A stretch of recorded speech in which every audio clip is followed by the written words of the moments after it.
Friday night. And Jason Dunstall, at least he's here, and that's a step forward, hopefully. Great to see him here. I'm sure the Bulldogs fans are loving seeing him here, and his teammates would love to see him down in the rooms as well. I can only imagine he would have been down there pre-game, so let's hope it's a step in the right direction towards getting him back. Of course, his welfare is the #1 priority. We all know that. But good to see him here tonight. Got the 3 votes last year in this game against Carlton, which the Bulldogs won. The job is well and truly ahead of them. Want the man there in the white headband to do something in the second half. I think Luke Beveridge is entitled to put it on him and say, we need more. He's had 3 possessions. Hasn't looked like it. And let's be brutally honest. He started on Jack Silvani, and I'm not potting Jack at all, but he's not playing on Jacob Wiedering. He doesn't have a gun key, recognised key defender playing on him. He's getting matchups that should suit, even though Jack Silvani, I think, played really, really well tonight. That man has to do more. He's got to lead the way for the Bulldogs. Can you see a way back for them, Jason? Well, they're only 3 goals down. Absolutely there's a way back. They're getting enough territory, but defensively, the Blues have been so good at stopping them changing, stopping them using the corridor, and they basically made them just bomb it forward, and then they preyed on the loose ball. So they have to be a bit better with their decision-making going forward. 7 points for turnovers not going to get the job done for any team. Had over a half a footy, so they've relied on forward 50 stoppage goals there late in the game to hit the scoreboard. So they've only kicked 4 goals, so they've got to get a bit of run. And it's a bit of the problem that was beset Carlton last week. They couldn't move it. They couldn't score from back half. Same thing's happening for the Dogs now. So that goes to Bailey Dale. That goes to their creative types. Get some run, get some excitement out of the back half, and see if you can't put some pressure on Jacob Wiedering and the like, who have been rock solid down there. Curnow looms large. I just wonder whether Liam Jones is the man. In fact, Jones might have gone to him right now in the goal square. I much prefer that from a Western Bulldogs point of view. And a reminder, the last 2 weeks that Carlton have kicked 2 goals 7 and 2 goals 8 in second halves to give up leads and go down. They'll know that as we get into it in the third term. Grabbed out of the middle by Kennedy, thumps it long and strong, and it went over the head of Norton, and it's as you were with Silvani. Well, that's a great one-on-one win, Jack Silvani. That is great work. But again, Norton was the one I put the asset on, and he hasn't answered as yet. Haynes now bounds away. The most experienced and oldest player out there tonight. Young prevailed and had enough purchase to claim the mark, and he's given them a bit up forward. Gave it instinctively to Akers, who just tosses it up. The invitation is there to fly and mark, and willing to do just that is Bailey Williams. Well, Blake Akers been kicking in the 30% region from efficiency point of view, so that's disappointing. English uses Davidson. That's like 5. Lobs along the line, closer to the boundary, but he is marked. So Davidson hasn't given them much of a hope there. De Koning fills the hole in front of Darcy. Yeah, you see the frustration on Sam Darcy's face too. That wasn't to his advantage. Up to Akers and on to Walsh. The Blues would love him to get active. Walsh caresses it up for Curnow in the one-on-one duel. Jones kept him off it. Cottrell at the back, paddles and gathers and works it around. Young's been busy. Cottrell behind the back across the line. He's been willing, Young. Haven't seen Rory Lobb outmark too much since he went down to that back half and took a big 2-on-1 mark against Lobb and Kennedy earlier. Smiles all around. Carlton lead 47-29. Curnow's back in the goal square. Akers is kicking it in his direction. Jones is patrolling in front here. Karmas behind just in case. He's a star, this bloke. Yeah. A dead set star league. He took the first step before the ball was even cleared from the stoppage, just to make sure he had front position. Played his first final and 200th game in the last game of last year. Oh, boy, just getting a feel for it. The tricks are contagious at the moment for Carlton. Into the middle, Kennedy put a fist into it. Richards probably needs to do more from a Bulldogs perspective. That Carlton passage, that Western Bulldogs passage play is what's frustrating them. The ball gets to half forward and they can't find the target to progress it any further. So Darcy and Norton frustrated for good reason. Norton frustrated for the dual reason that he's getting beaten by Jack Silvani. De Koning, 14 disposals, 5 score involvements. Cripps, Chera, Fraser, Kennedy, Lepratore, somehow Vandermeer, it all runs out, holding the ball. Carlton win it back. Good pressure though, Yeah, it's been good. It's been constant, the pressure throughout the course of the game. Just close down space. Just don't allow them to find space. Haynes not a lot to look at, so he takes off and waits for it to arrive. Pumps it forward. Young gave himself the ride. Lob waited underneath, and he distributes to Williams. He's got the outlet kick to Vandermeer. Now Darcy will make his move down the line, and Norton comes in shorter. They go to Drew Dale first. Quick little handoff. McNeil's the driver. Darcy set himself. Separation almost. 2 grabs.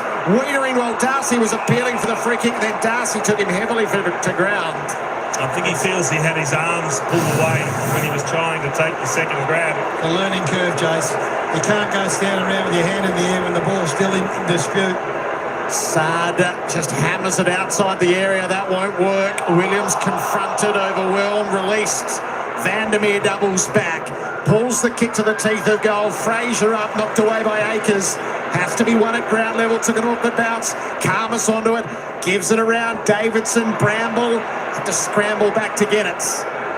Looking for a bit of fluency. Davidson just gives them marking practice. Up goes to Koning. Free kick. The gift. Dogs. Aaron Norton, is he or not? No, Darcy. So here you go. Might be the quickest of learners, because what he did a little bit earlier was just useful. Interesting reading the lips of Jacob Wiedering. He just looked at the umpire and said, mate, shaking his head. Planted the idea. Like a good cricketer, you work the umpire over slowly. So the first appeal gets turned down. The next one's Just gunned him. Sam Darcy for his first. It's a crucial one too. Dogs get the first of the second half as tempers spray. Liver goes straight to Wiedering through and just gives him a little mouthful in support of his big superstar. Just started the little spot fire and then jogs back to the middle while it's still going. You clean the mess up. Jack Silvani and Wiedering come back at Sam Darcy. So there's a minute that sums up the life of a young footballer in just the prime of his career who's just starting. So this is the first one where he thinks his arm got chopped, and I think it was. You can't go standing there appealing like that. That's just not on. And the next look he gets at it, he wins the free kick when I reckon the umpire's deemed that Wiedering turns his back on the ball. Now, whether he does or he doesn't, or Darcy helps him, but that's pretty harsh, I reckon. There you go, there's the explanation. Gonna let him run at the footy. Carlton crowd very much engaged in all of that, and letting Darcy know their thoughts. And look at the pest. Liberatore, as he said, calls the chaos and races back to the middle to get involved in the next, which is on now. The ante has been upped here at Marvel Stadium early in the third, Gas. Yeah, let this play out. Yeah, to Hewitt and to Koning, versatile ruckman that he is. Aker, a possibility from 55, right to the line with Young, and of course, Jones. Well, he's gone now to Charlie Curnow, so I think that's great that Luke Beveridge says enough. Charlie Curnow looks dangerous. Who you're going to him, and he's won the last 3. Jones went for the ride, and the ball gets back over the line. They just look so much better down back with Liam Jones in that lineup. He's just a rock. Hamstring injury in the Noosa pre-season camp. A delayed start to the season. Right into the fray now. De Koning, clean. Hewitt kept the ball clear, double back, fooled the ball. Akers finds a way. Pulls the kick this time. Cottrell rises from behind. Evans underneath trying to slip through. Failed. And there's plenty going on. Darcy and Wiedering off the footy too, boys. Been keeping an eye on that for the last 5 minute or so. And we know that Sam Darcy's got a temperament that suggests he enjoys being involved in the contest, in the battle. So it'll be interesting to watch. Arms plots the way out to Liberatore. Wiedering has had the better of him. Can Darcy impose himself on the game? Game high 18th disposal coming up for Tom. Had to kick it to him because he'd led up and Wiedering left him. Wiedering stayed a kick behind. So he's happy to see Darcy get the ball up here and not in the attacking 50. Drops it onto the left, can open the possibilities for Baker. Steers the ball for English. He's got the reach. He couldn't quite pull it in. Walsh underneath and Haynes on the way out. Straight back to Darcy. And he'll lay it off inside for the shot at goal. Harms. Been good, Harms. He's been good, Jared. But this is the mindset of Sam Darcy. Right, so he's had 3 involvements since he made a bit of a bit of a dill of himself when he put his hands in the air to appeal for the free kick. Now, we know that he'll get criticised for that, but I like the response. What happens then? And he's got involved in the niggle with Wiedering. He's engaged. He hasn't taken a backward step and been involved in the next 3 forward 50s. James Harms to narrow the deficit to one straight kick. He launches. It was never on light. Do love the left leg of Sam Darcy. We saw it a couple of times last week. Off one step, he just turns and delivers on the left peg. On the opposite leg, he's very good at it, and he did it again there. So it's back to 11 points here. The Blues have got a challenge on their hands. Count to Saad. No one likes the bounce more than Saad. Kick up along the dockside wing. A nudge from Kerr, but at the back. Well captured by Dale down low. Eyes to the middle. He missed his mark. Jones swings into action. New end to turn. Kerno was ready. And he got him too quickly. So no prior. So Bailey Dale does what he really does. Turns it over in the middle of the ground and Liam Jones mops up. Ruckman Lope into the picture. English protected the space, and so he's denied decoding access. Free kick to the big number 12. Instinctively to Chera, long in the Kerno direction. He tried to take the initiative. Jones waited and fisted it. Doherty to try and spark the Blues. Lob, tackled by Motlop, scraped out a handball. Kemp went through, but the footy goes to Richards. Already in automatic pilot, running and bouncing. Full stretch, Boyd, well played. Help from Silvani and Saad and Chera. Carlton probing away again. Kerno there or thereabouts. Up against the line. And the Bulldogs able to crowd him out. And just stymie when needed. But this game, this contest has just ratcheted it up in the third term. Bailey Dale just 12 possessions, Chase. Needs to get moving. He's been well looked after by Cottrell. To Koning, that clean out of the ruck to the top of the square. Liam Jones saw it coming. Kemp tipped it on the way through, so the big defenders have to find a way out in harm's way. He's playing a quarter, Liam Jones. Harms has given the Dogs plenty of drive. He's gone for English. Low percentage kick, it might pan out. No Chera's onto it before the wave of Dogs arrive. Hand pass inboard to Hewitt. He waited till he was facing the right way to release. Walsh away to Cottrell. He's got Kemp. There's the Cottrell. There's the Cottrell impact. Not only has he stopped Bailey Dale from being an offensive force, he gets forward to the footy, can make some good decisions. Just unmarked. Now to stay away from Liam Jones. He's on the angle as a result. When he switched forward in case of emergency, he booted those 4 goals against West Coast. And it's been enough to earn him permanent residency down there. Kemp's kicking for his third. Any wonder he's permanent up forward, kicking them like that. The Blues answer.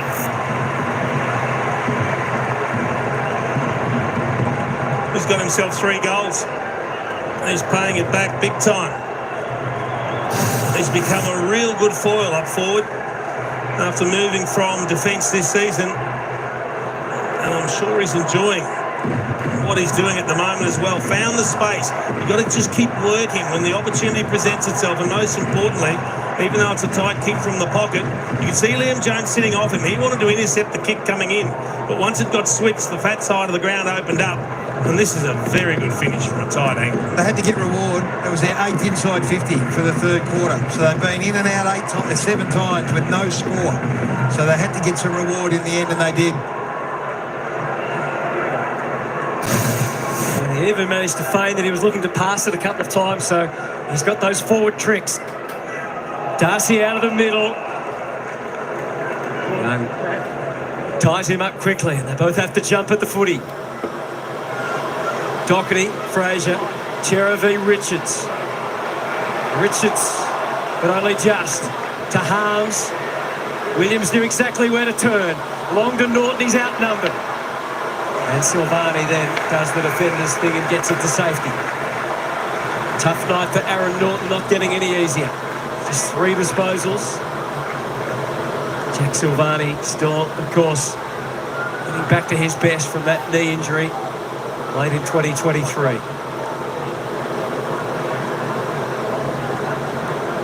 Crowd is hushed.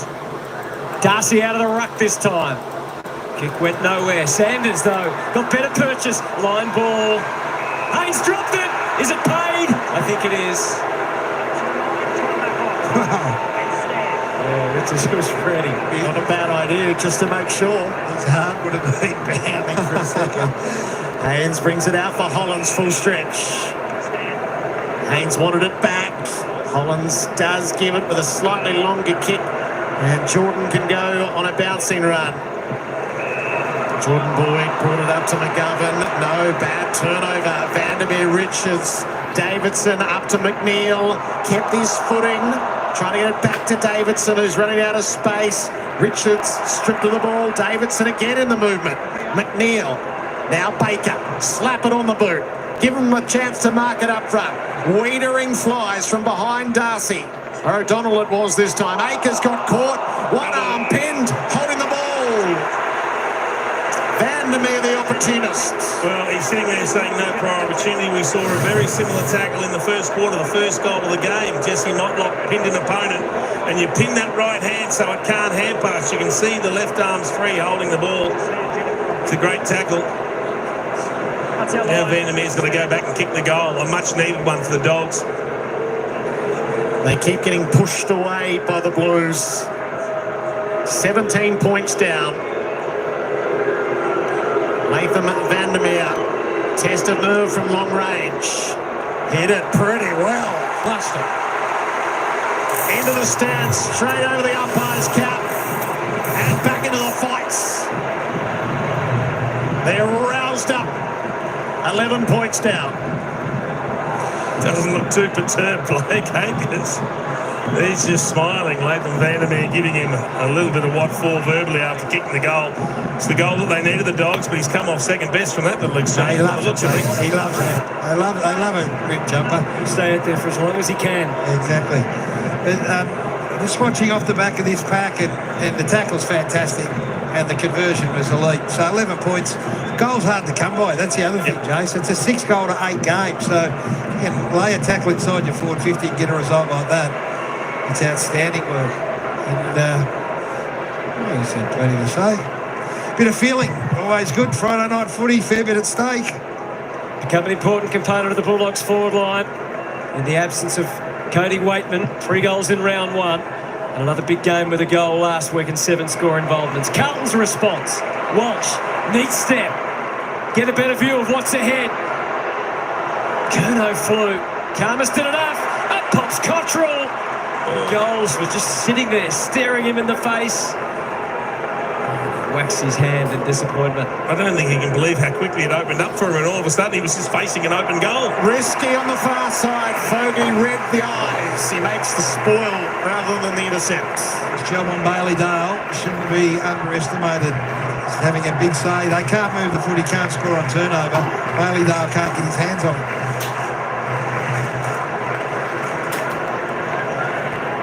Forward 50 stoppage for the Blues. English and Young patted out the side. Williams over his head. Sanders quick hands. Liberatore clears the area. Silvani leads the race for it. He's playing a game, Jack Silvani. Yeah, And he means to go. He'll give the forwards a look. Cripps has gone down there. Baker read it well. And the Carlton captain has had very little impact in this third quarter, and even for the night, just 12 disposals, very low by his standards, usually up around the 30 mark. Silvani again. If he keeps playing like this, he'll never play forward ever again.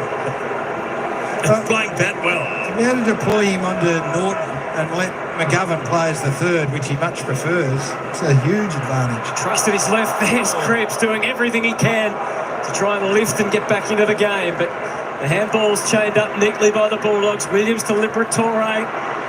McNeil has to wait, which meant McGovern could come across. Vandermeer, full charge. O'Donnell, left foot. The race is on for Young and Old and Akers and West. Through Vandermeer's hand. McNeil again. His turn. Yes! The Dogs are closing quickly. Well, this confounds it too. Paddy Cripps limping behind play, but the Dogs are just surging the ball forward. There's nothing particularly pretty or structured about the way they're doing it. They're just hammering it forward, getting numbers to the contest and trying to create something, and it's working. But this is the big worry, seeing Paddy Cripps land awkwardly, maybe on that hip. And he's landed on that left hip or buttock, and it's causing him some grief. But this is just all in. Just get there, get it in deep, and then see what you can make of it. Riley West again. Hasn't had a big night, Riley West, in terms of possessions or hitting the scoreboard, but he's been involved in setting a couple up. And McNeil has had moments in that last passage of play. Thought he was outstanding on the outer side. They've only been inside 57 times for the quarter. The Dogs have kicked 3 goals, 1. Carlton, conversely, been inside 10 times for the solitary goal. You can hear the Carlton crowd just getting a rev up because Paddy Cripps jogged down to the goal square. He still saw though. It's got Liam Jones for company now. The Blues have dominated out of the middle. They would like one right now. English has other ideas. Put it out in front of Sanders. Worked it to the wing. Williams and English and Sanders all stayed in it in the triangle. And now to Baker. Hit the accelerator. Opened it up. Gives them a look deep. Norton, no, not quite. Fights for it. Liberatore and O'Donnell. He'll take the pot shot across the face. And through from behind. Ooh, had an opportunity there, Aaron Norton. Got his hands to it. Probably should have taken that mark. But they're coming, the Dogs now.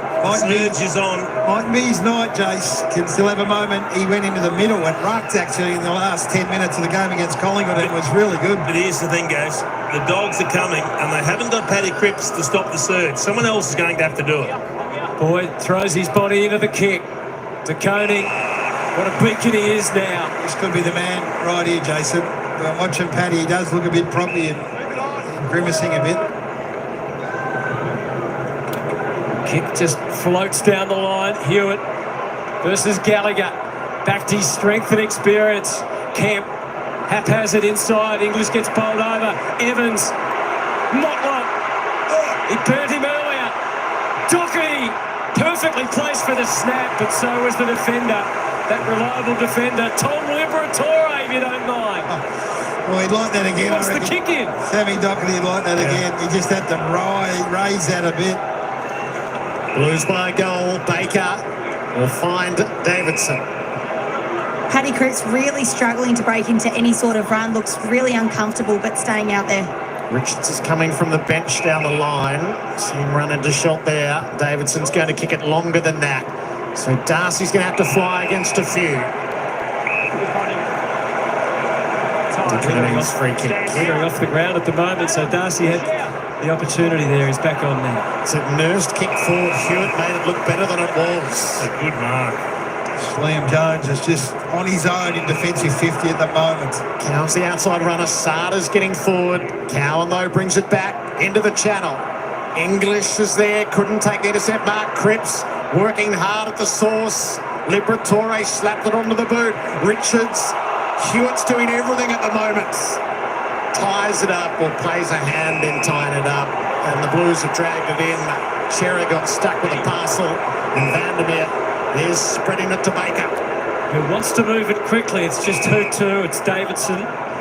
Kick 2 of their 3 from turnover. Hutto, first time. They've started to look a bit dangerous on the rebound here, the Bulldogs. Cripps desperate to stay. Leading this Carlton team that are under pressure. All over the ground. They spread with handball this time. Davidson to the ripped Guernsey of Vandermeer. Now Sanders tees it up. No one can really fly. Darcy didn't need to fly. He almost dragged it down. Well done, Motlop. Harms trying to bust through. Wiedering. The pressure rises and rises. Goals kicked. Advantage paid, and it's Kennedy with a second against his old team. O'Donnell was harmed, but the goal is kicked by Kennedy, and it's a 1-goal ball game. And Carlton are feeling it. And as soon as it's kicked, Tom Liberatore straight in the face of the Carlton defenders again, just trying to annoy, to just really get verbal, get in their heads, talk to them. They are surging big time, the Dogs. That's good pressure. You called the last goal, McNeil, and just get it in there and fight and work, and they've done it again. They've just got it in on the back of not a big mark or a beautiful kick, just some real hard work. And I tell you, I reckon O'Donnell and Vandermeer have been really important forward to the ball. 4 goals to 1 in this term to level the scores. 55 apiece, time on to the third term. I see Paddy Cripps, on the bench, just getting work done. It looks like his tailbone popped some painkillers out on the field, but came to the bench for Charlie Curnow. Liberatore gets to work underneath, and so too Kennedy, but Chera ended up with a footy. Shared it with Evans. The Blues go forward. Karmas worked under it by Kemp, who slips the tackle initially, gave it to Motlop, stripped of the ball. Sanders got caught, got the hand away in the nick of time. Liberatore trying to get it to Gallagher. Up won't blow the whistle. Walsh gets a free swing. It's away. Jace, these are the numbers in the Carlton coaching box. Plus 29 uncontested possessions for the Dogs, plus 11 uncontested marks. Yeah. They're running them off their legs. Gee, it should have been a free kick there to the Dogs for a jumper hold. That would have stung if Walsh had been able to kick the goal. Don't forget Carlton, only 2 goals in each of the last 2 weeks in the second half. They only have 1 in this third quarter, which only has 4 minutes remaining. Darcy's place kick for Harms takes the free. Vandermeer provides the movement. Davidson and O'Donnell the longer options. O'Donnell almost took it cleanly. Haynes just enough. Walsh the instant handball. He got maimed on the way. The advantage. Everyone paused for a moment. Cottrell stayed away. Kick for Curnow. This is not going to be easy because the Dogs are pretty well stocked ahead. He paused for thought, then floats the handball to Hewitt, who's been huge in this third term, and he does the right thing. Kemp is their best passage to goal, it seems, at the moment. It was a great passage of play. Charlie Curnow wins possession, and you watch Liam Jones, he goes, I'm not getting done twice. And he just held him up, slowed him up here. Remember that Curnow stepped him early and went round him, but Jones stopped him, and then this man was good enough to keep hitting up. He's a great example for forwards. You've just got to keep presenting, making it hard to play against. He's now lining up for goal number 4. Literally nail-biting stuff, this. For the Carlton fans watching over the shoulder of Brody Kemp for an equal career best. 4 goals. No Harry Mackay tonight. Brody Kemp has filled the breach and then some. Just what Carlton needed. And boy, they really needed it. That was the sound off the boot. It just had that beautiful deep thud about it as it left the boot. George Hewitt, I want to give him a special mention. He's had half a dozen possessions in this term, but they've been critical quality possessions, and he's the one again. It just gets on the end of it, hits the little chip kick out in front of Kemp, who's able to go back and kick another beautiful set shot. You know what he's taken, Jason? He's taken 6 marks. All of them have been uncontested. Yeah. Because he's leading, he's prepared to work into space. They took 1 uncontested mark in their forward 50 last week. Yes. So this is Kemp. This is what he does. And if you're watching this and you want to be a forward, keep coming at the footy. So a great answer from the Blues after it had been all the Dogs before that. Cripps back into the fray. Liberatore has gone straight to him. Darcy first access. Down past to Baker, dance step through the middle, steers it forward, cut off by Chera. Cripps in centre field, hand pass to Fogarty, drives the Blues in deep. Kemp set himself, Young set himself this time. Curnow off the ground, no! His first miss against 3 goals, it's the Blues by 8.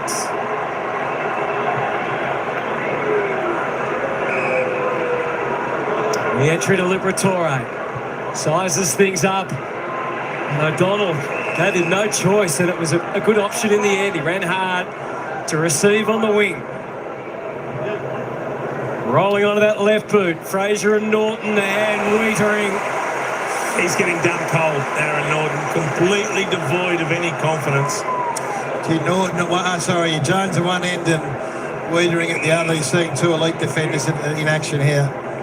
So McGovern, last 2 minutes of a pulsating third term at Marvel Stadium. Carlton still seeking victory for the first time in 2025. Now the Bulldogs would love to go 2-1 in the absence of so many of their stars. Akers. Curnow doesn't fly, but because Darcy has dominated the pack. He's not just a forward, is he? We've seen that. Oh, boy. There's all sorts of risk involved in all of that. You need Fraser to get him out of jail, and that is a pretty good result, all things considered. 120 on the clock. That's a hell of a risk to take. Yeah. He's been very good on his left, but he just didn't quite catch that one perfectly. He knows it. It's a let-off. Up she goes. Chera. Kick was smothered. Gathered by Gallagher. Kicks to open space. If it runs out, he'll pay the price. It'll be McGovern's ball one way or the other, you'd think. And so it is. They'll do well to take a lead into three-quarter time here, the Blues. Psychologically, it'll be big if they can hold on. McGovern up the line. Kerno arrives late. Jars it clear. Williams is underneath though. Dale. Can he find the target he's looking for? Richards just hangs on. They break in centre field. He's going to stay up the lines though. Fraser links it up with Sanders. Williams has kept on coming. West leads into the pocket. Williams is going deeper to the teeth of goal. Davidson, nobody got a hand up near it. Norton around. Oh, Kennedy slipped over at the key moment. Davidson tries again. Wrapped up by Wiedering. The saviour ever after he is. It is not an easy night for Aaron Norton. How do you handle that, Jason? Three-quarter time? Oh, I think you ask him for half an hour of effort. He's got to find something to help get them over the line. West draws the high contact. Well, this is an unlikely, in some fashions, a bit cobbled together, this forward group.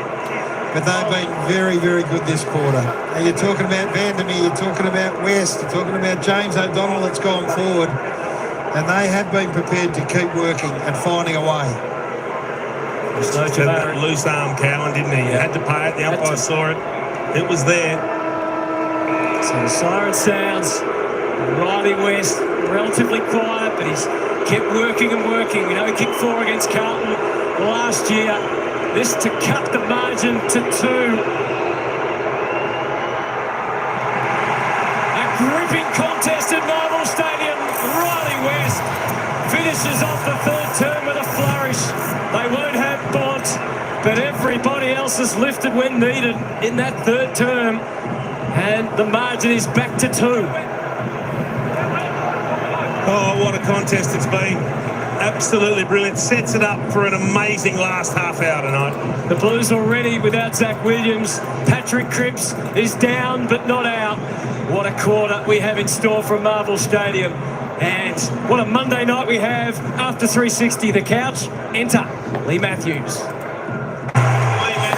Oh, well, folks, I tell you what a ring-a-ding game this is. It's the Bluebackers 9-9-63 leading the Bulldogs 9-7-61. I tell you what, the Bulldogs came out with a bit of a flourish in that third term, kicking 5 goals, 2 to the Blues. 2 goals, 4. I tell you what, this game is up for grabs. Can the Carlton hang on? As I was saying, they've only kicked a couple of goals in the last couple of halves that they've played in their matches, and the Bulldogs will certainly know this, and they'll definitely put the pressure down. They'll drop the hammer on Carlton and see if Carlton can respond. Paddy Cripps had a little bit of a niggle in the back there, but they've dropped him down and forward, so he's still on the ground going okay. So hopefully he'll get a little bit more work and be put back in the midfield where he should be and control his troops from there. But what a game. Carlton, Western Bulldogs. It's a close one.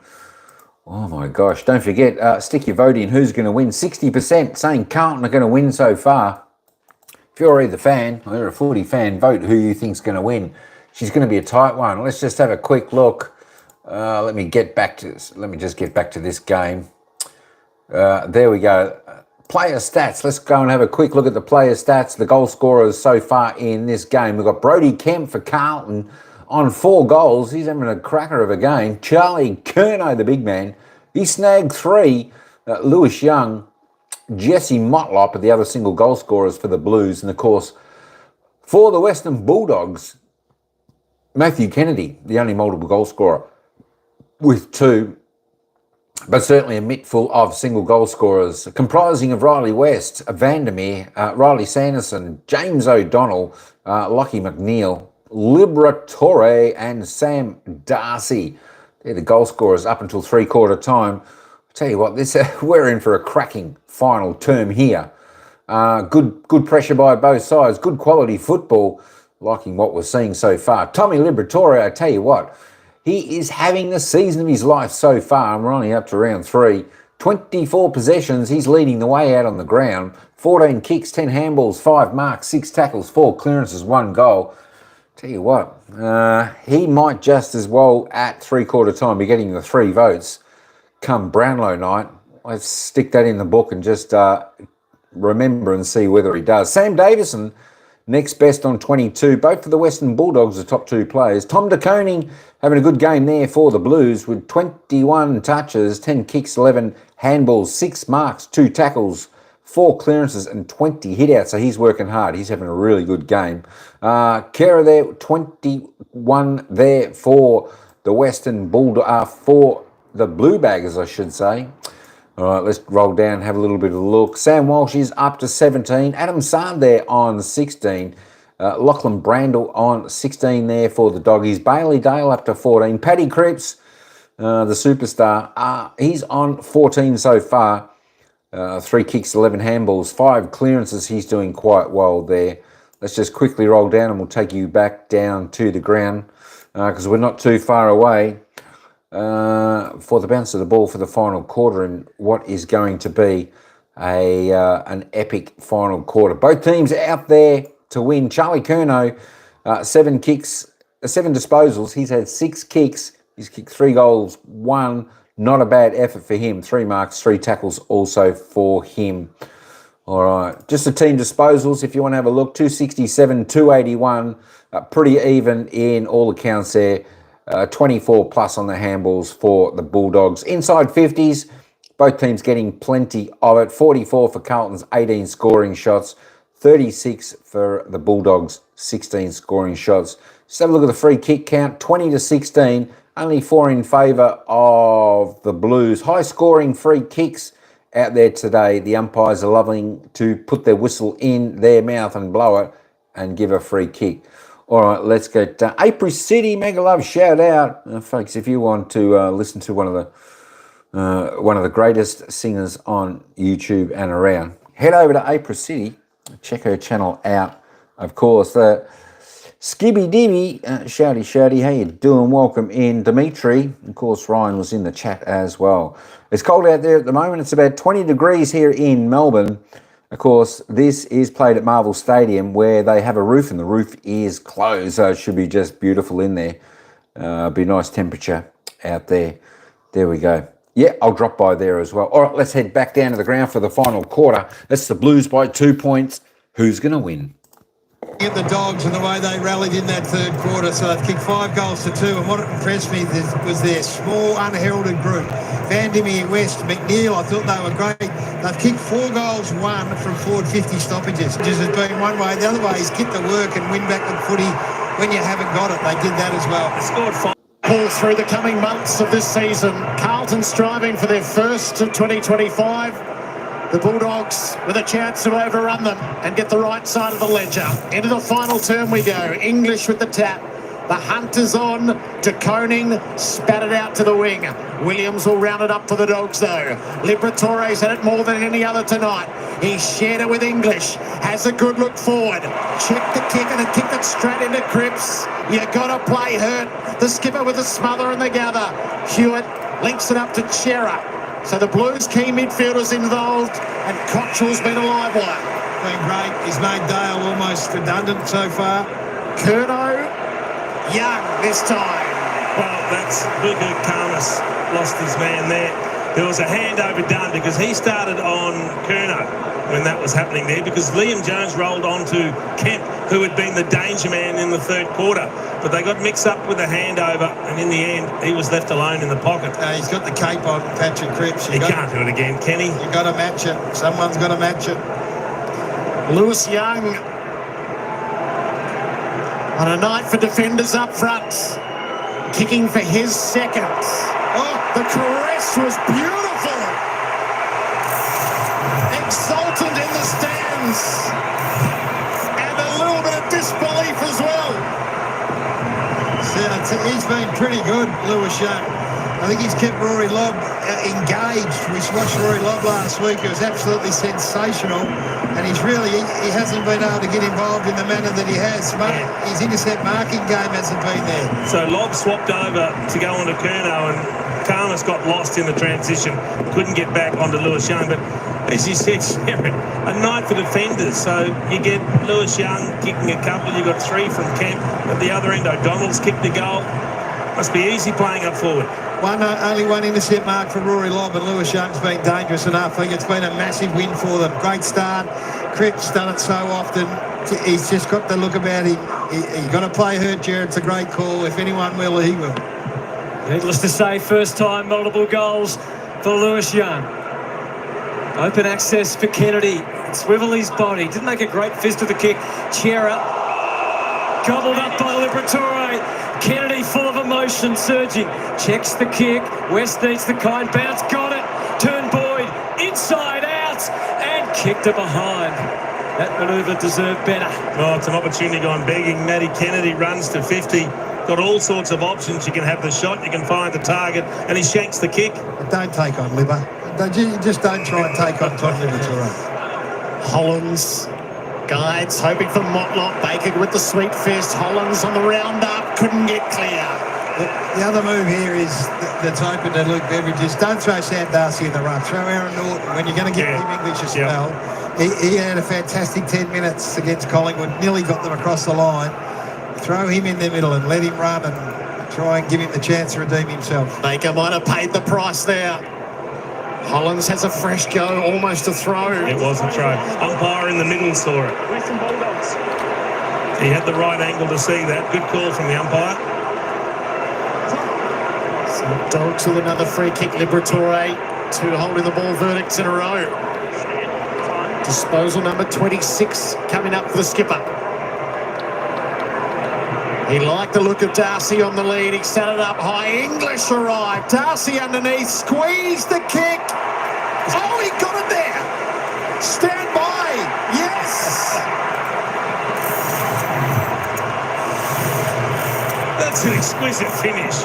Off one step to be able to thread it through, bend it around and miss the post. Oh, they're setting up. Oh, it's been touched, has it? It'll all be checked. They're all setting up for a kick out, so maybe they know. It wasn't a great kick from Liberatore. He was looking for Darcy, but he set it up too high. They all jumped on his head. Look at this. So we're looking at fingers and posts. Post. Should get a definitive answer with the old Snicko, Edjo, whatever it's called. The edge. Edjo, hello. For a ripple. And the Blues are pretty sure it was touched by Winner on the way through as well. First things first, they'll check weed ring. Can't see anything from that. I wouldn't want to go to the gallows for that. Could be a goal. Building a bit of angst. They're all coming back. Just because he puts his hand up doesn't mean he touched it. Just while we're watching this play out, Josh Dolan getting ready to come on. Oscar Baker never recovered from that contest. He had 2 really crucial efforts on this wing right in front of me, but he's done for the day. Josh Dolan preparing to come on for the Doggies. Maybe a touch there. It was interesting looking at Darcy. He turned around and immediately went to Liberatore, kicked the ball lower. It wasn't a great kick, so he's not celebrating the goal. Jake Bowie did that last week for Melbourne. Told the whole 28,000 people had got touched. And they wouldn't believe him. What do you believe about depth perception in these moments? It's been paid a goal, yeah? So, it's one of those moments where I think you can guess that it hit the hand, but you have to be able to see that it hit the fingers. The overturn's coming, boys. I think they're going to think. I think they think they're going to. But you can't guess, Gaz. I'm just telling you what I think's going to happen. You can't see a finger bending. It looks like it's touching the fingers, but often you see a finger bend. Look at this angle. You said the Carlton player touches the ball. Off to the gallows, Jared. So You've been home. I've been going to the high court. Yes. Yep. The Dogs felt like they got stiff last week. Yep. You'd be going straight to appeal, wouldn't you? Oh, could that be the sort of decision that decides the game? Well, in the end, Sam Darcy told everyone it was touched. So Yep. I guess it's just, it is. Let's get on with it. It's probably the right decision. We're just not 100% sure on the evidence. So everyone's had an extra break. Saad bounces, pauses, and then kicks. Jones had a good side at it. Keeps it away from Kemp this time. Bulldogs yet to lead for the night. The Blues have led from the opening minute. They kicked the first 4 goals of the game, the only 4 in the first quarter. Can that man still have a say in proceedings? You can have, as we said, we've all had dirty nights. Can he come up and have some moments, Aaron Norton? Maybe Dolan, who's getting ready for action as well. English's kick. No control over it whatsoever. And McGovern stationed in the right place. They've been brave all night, Hutto. Are they going to go into their shell or are they going to keep coming, Carlton? Compelled to kick on the left. Oh, Cripps capsized the pack of 1. Williams feeling the pain. Cripps not just copping it but dishing it out. Dogs 4 zipping clearance this quarter. So there's a sub being made. Baker, another one who's had more than his fair share of injuries in his journey from Melbourne to the Bulldogs. De Koning with the tap again to Cripps. Hewitt knew where Walsh was. Harder thing to get it to him. Richards was ready and waiting. Fraser tries to jam it forward. Ends with Bailey Williams. Little shrug to see off Akers. And now to Kennedy. Instant kick inside 50. Silvani spoiled and that was enough. 4 zip clearances. Just 5 zip clearances in favour of the Dogs. Remember, they've kicked 4 goals from forward 50 clearance. Here we go. Stoppage inside forward 50.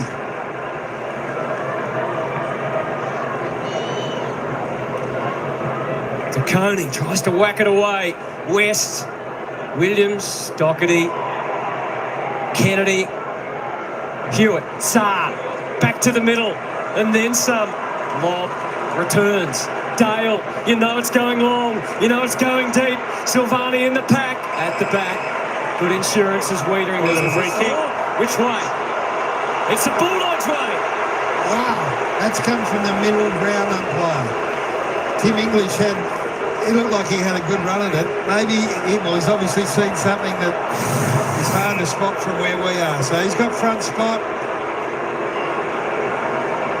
They've got the right arm of Silvani just going over the shoulder and followed him. Maybe the left arm of De Koning hit him in the head. A little bit each way. I reckon he's seen the Koning one from where he was, from where he's played it. Just a little ear massage. Tim English for a ruckman. He's normally a very good goal kicker, but this is a big stage and a big moment. And he hasn't kicked his first for the season. He failed it. I know, Yeah, that's as harsh as it sounds. He failed the moment. Marching back to 5 points. McGovern meanders out of the square. Finds Boyd. Searching down the line. Cripps has got to go. Fogarty stayed down. He read the play well. Just got to go. That Cripps is hot. They all got him. Still managed to winkle it forward. Calmness does enough. We credit to both teams. They're having an absolute crack here. The attack on it from a bloke who's bagged up in Cripps, and then the tackle from the 2 Dogs players, outstanding. Dolan's about to enter as the fresh man. There's still 15 and a half minutes of it left, Gaz.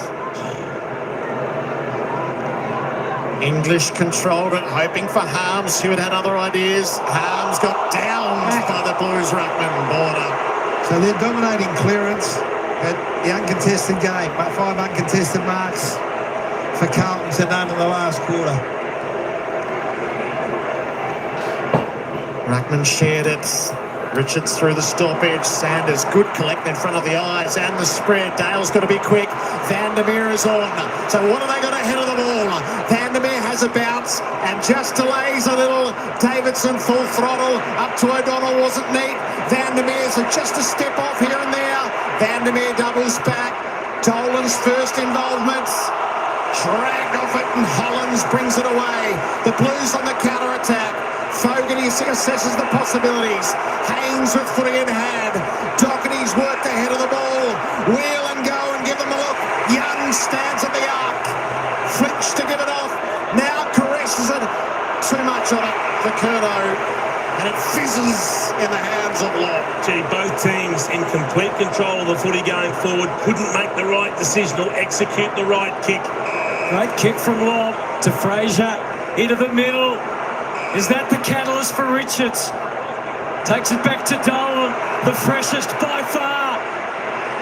And he doesn't get overexcited. He delivers to Darcy, who knew the right time to come at the footy. So what do you want? What do you want in this game right now, Jace? Do you want the clearance game? If you can take either, can you win clearance or can you win it on the outside from an uncontested point of view? What are you taking? Right now, I'll take the outside game.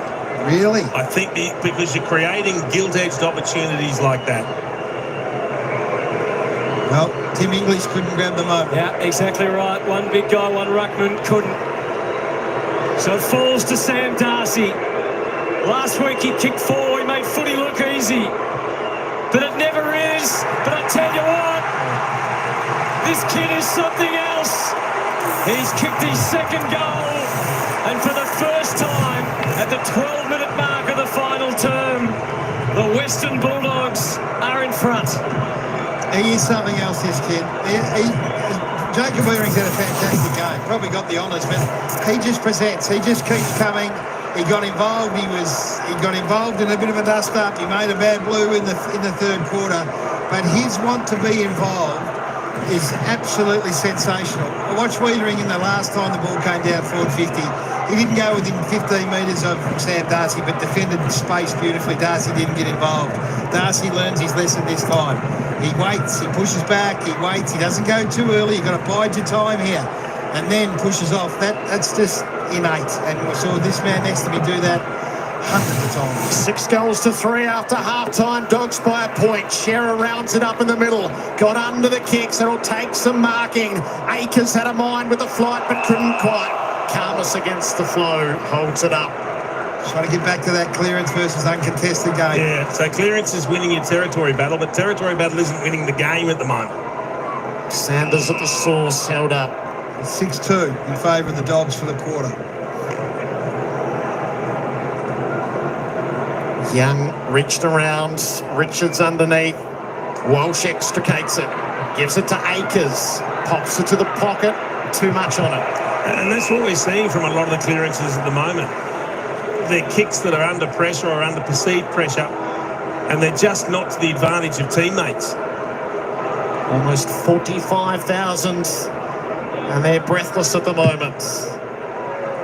Carmus brings it down the wing. Underneath, Cherry did a good job. Tosses it back for Curnow to leap at. Carmus got the fist in. Motlop is lurking, but the ball wouldn't spill out of the duel. Well, Kemp getting hot has meant that he's had to take Jones away from Curnow. Yeah, so he gets an opportunity, doesn't he? He does, and Carmus has had a few good moments.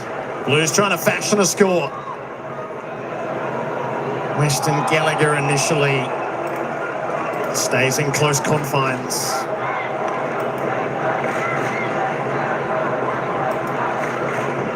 Bulldogs by just one. Everyone nervous every time the whistle blows. Free kick. It's going the way of O'Donnell. Full survey of what's ahead. And then the long left footer to Norton and Darcy. Darcy held Wiedering back to allow Norton to fly. It's certainly not his night. No, that's another one. He got his hands to, although Darcy did some good work off the ball. Norton, again, a marking opportunity, unable to pouch it. Livers back on, 27 disposals already under his belt, the captain. There's De Koning. Back to do the rucking against English. He tries to take and go, but he can't. Walsh the next to cop the pressure, which will be relentless from here. Darcy sits. James O'Donnell goes forward to take Wiedering, or Wiedering takes O'Donnell. Norton now the deepest forward with Silvani. Up she goes. De Koning to the outside. Chera couldn't control it the first time. Battles it out with Harms, who protects it with his life. But Walsh is able to skip in. Creative hands. Fogarty tried the left footer. Smothered immediately. Dale copped it, but got through. And out the other side. Delivers. Anticipation from Saad was superb. It's the sort of efforts that will win the game for either team. It's over and out. And we are in for an immense 12 minutes of action. Dogs by a point, boundary throw in. Still haven't reached the halfway mark of the term yet. De Koning worked his way to the front, handed to Chera, in the tackle immediately, flung it on, it worked. Walsh goes for the kick into the pocket, Lobb anticipated it, didn't quite diffuse it. Evans was over the line. So the urgency of it, Michael Voss down on the bench as you saw. That tension and urgency which got eased in the first quarter with the initial onslaught is right back with the Blues trailing. Underneath, Cripps had Gallagher high. Liberatore had a mind to go. Gallagher's ball. Still with so long left in the quarter, it just can't be a straight line game to the next contest, but that's what's happening. Norton bides his time, Wiedering with the fist over the top. Buried underneath. Tom De Koning, I don't know if he's sore or he just couldn't get back to English in that mark down the line and only just get in the contest here. Got the tap, it's straight to Sanders, who's growing before our eyes. Dolan gets involved in the chain. Bramble's kick hangs. Davidson is tall enough. He had the help. Coming in a rush was O'Donnell. From the chaos, it's Vandermeer, who kept at it. Karmas to Davidson. He's had another prolific night to Dolan. A couple of moments there, James O'Donnell got great separation from Wiedering. Should have marked the ball. That would have been a huge result. Again, started from a stoppage clearance. That was the one that you do like, Jace, because they got the clearance at half-back and into space. And now the moment for this young man arrives. Well, he's had a couple already since coming on. He's had an impact. He showed the composure to hit up the lead before. Just his third game. Hasn't kicked a goal yet, and that remains the case. Defenders do what they needed to, and it's through for a behind, and the Bulldogs lead doubles. Still a lot of time to plot your way. The kickers become important. Oh, they're always important, Jared, but we saw before Bailey Dale on a couple of occasions when he has got it, just creates. Boyd changed his mind twice and ran a long way. Curnow on the lead. Liam Jones made the spoil. Dogs keep a trap forward. A long touch on Liam Jones's watch. Hello, what was it? Boyd coming in, he ran. Well, it looks like he switched back onto Curnow. Karmas back onto Kemp. So these two ruckmen who have been tireless throughout. English couldn't quite get it. Cow and De Koning out the front to Stewart. We just had to sit. Harms arrives. Cripps drifts forward. Receives and delivers. Karmas backed himself.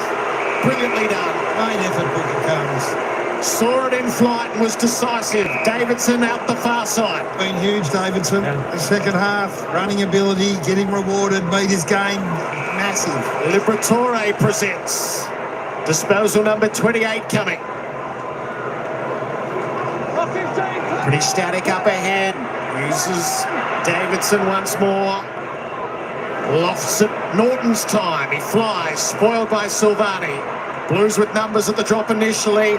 Walsh hasn't quite got it, so he tried to hack it clear, and Liberatore having none of it. We gave it straight up. Got to hurt him on turnover here. They're going to find a winner ahead of the footy, the Blues. Straight to the opposite number. Silvani comes away and kicks to Evans. Evans, possibilities. Kemp is out the back. It'll flood into his arms. He'll run it in. And kick goal number 5. The Blues are back in front. Jack Silvani off half-back. It was a bad turnover, wasn't it? He's played his heart out, Tommy Liberatore, but it was a horrible turnover. Back in the corridor, he found Cripps, of all people, who then gave the hand pass out, and the Silvani kick straight down the square. You'll see it here. He's got the vision. Everyone's peeling out to the right, but he can see the loose right down the middle, and he gets it there quick. That gives Evans all the time in the world to pick out the right option, and because Jones has been dragged up to Curnow, kept able to get out the back. Score from turnover. It may yet determine the game. So they've kicked 2 goals in this quarter. They've all come from turnover, the Carlton Footy Club. So magnificent. Jack Silvani's had a night back there, and Kemp has matched it at the other end of the ground. Could easily be swap positions. Kemp probably your more likely defender. Silvani we thought was going to be the forward. Michael Voss has pulled the right rein there. Jack Silvani superb, and Kemp's kicked 5 goals. 6-6 warning against the Dogs. So back in the middle, the Blues 2 goals. In this final turn, the Bulldogs 1 goal, 4. Just under 9 minutes remaining. Watchful ruckman. Quick kick, Kennedy. That will help. And that's closer to goal. Darcy picked it up brilliantly to Norton. And again, it comes to an abrupt end for Norton. Haynes and Cowan collaborate out to the wing. Might not have a little glance over the shoulder if he was to take possession. But the surge was matched by Gallagher. Fatigue well and truly setting in at this stage. It was a warm 26 degrees this afternoon under the roof. So you can see the rucks, Tom DeConing, Tim English really feeling it. Quite slow to get across the ground. A lot of hands on hips all around the ground. Players feeling it, coaches feeling it, fans absorbing it. Handball to the outside from Akers was nifty. Hewitt, tireless, searching kick, lob first hands. Second from Young, bit of tunnel ball. English bending down, stripped away. Fogarty, it hangs, it holds, it's punched away. The spoil sport was Jones. Doherty versus the Doc. And we have a ball up 40 metres out. I think he was happy just to absorb the tackle, Doherty, and set up for a stoppage here inside their attacking 50. Blues pushing again. Ball spilled out into open space. Kennedy, it's a race. Akers and McNeil. McNeil hung on for dear life, ripped the shoulder strapping off and won the footy. How good a tackle is that? Moments, Chief. Moments. And you've got to take... We've seen players that haven't grabbed their moment. They can come in different ways. That's a tackle that you've just got to hold on to. Kennedy looks inboard. Perfect kick. Davidson can set the Dogs up. English is drifting forward. Dolan's gone with him. The little guy has it. English has run on. Dolan holds it up. Where's he going to go? He does go for English. Now he went over the top of him to West. Ball against the boundary. West overwhelmed by the pressure. Doherty with help from Hewitt. Has a look and waits. Nothing to work with. Doubled back. Risky stuff. Kemp was there. So it'll be a throw-in. The young man Dolan's come on and done a fantastic job. But when you've got a choice of Darcy or West, he went to West in the pocket on a one-on-one. Go to Darcy on the one-on-one, 15 metres out from goal. One coach watching from on high, the other down, feeling it, seeing it, and hoping with fingers crossed. Chera back to the wing. Williams tackled immediately by Fogarty. Back in dispute. Chera looked at Liberatore, knew it was coming. Didn't take a backward step. Great game. Great game of footy. Chera with 26 disposals. Liberatore with 29.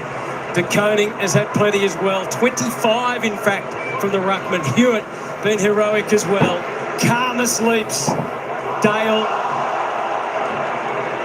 Every possession hard won, and then disposing of it cleanly is another battle within itself.